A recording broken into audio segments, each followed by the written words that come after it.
Well, hello there, folks. My name is Mark Miles. You already know that. If you're watching the channel, thank you so much for your support. Really appreciate it. And as you know, I'm all about helping trainers, presenters, workshop facilitators really take the results to the next level. And in a recent panel interview, I actually got asked a really cool question.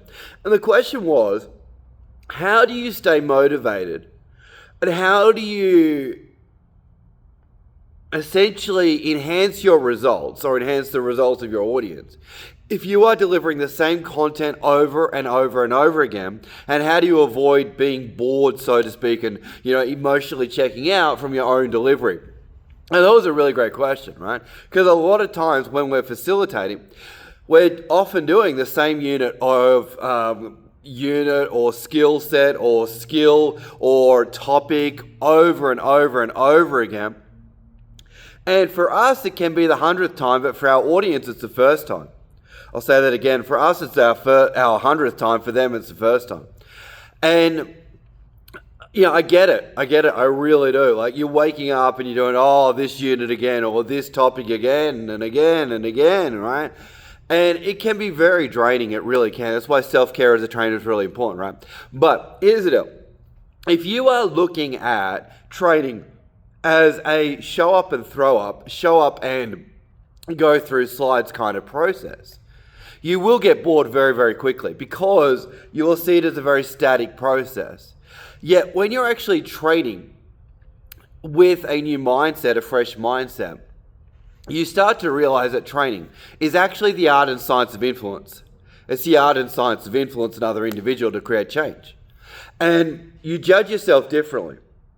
And you start to think, okay, I've got this topic of XYZ, leadership or whatever it may be. And you show up, even though it's the 100th time, you, instead of getting bored, you get ferociously curious, right? And you ask yourself, how else could I do this? How else could I give these instructions? How else could I run this activity?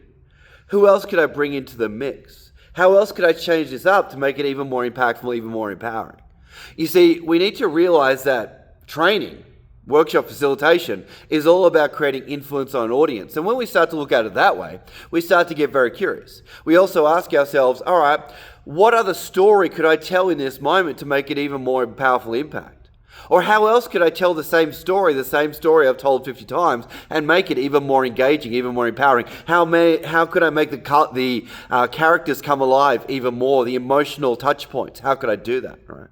You see, myself, I teach and tell the same stories over and over again. Why? Because they work, right? At the right times, I tell the right stories. But the thing is, I'm constantly thinking about how can I shift my tonality to make it even more impactful? How could I do that? And I'm constantly refining myself on that. And every presentation is practice for the next. You may want to write that down. Every presentation is practice for the next. So when you have that mentality, even if it's the 100th time or the 99th time or the 150th time you've delivered the same content, well, the same you is never showing up, right? As they say, you never step in the same river twice. Can't remember who said it, but it was always a good little catchphrase, right? So it's never the same you that's showing up to deliver the same content. It's always a little bit of a different you. You have maybe some new things that you're working on. Maybe it's the storytelling. Maybe it's the 14 pillars. Maybe it is the personal discoveries, the insights that you're sharing, whatever it may be, right? So the antidote to boredom is curiosity. And then on top of that, it's a dedication to mastering the skills of influence. And when you have that mentality, you always stay fresh, you always stay excited, and you always know that even though it's your 100th time, it's the first time for the audience. And when you have that, you're always going to stay fresh. You're always going to be excited to go out there and make a difference. On that note, folks, this video was a little bit different. I just wanted to speak on the topic of how do you stay fresh when really you're often talking about the same topic so many times over and over again.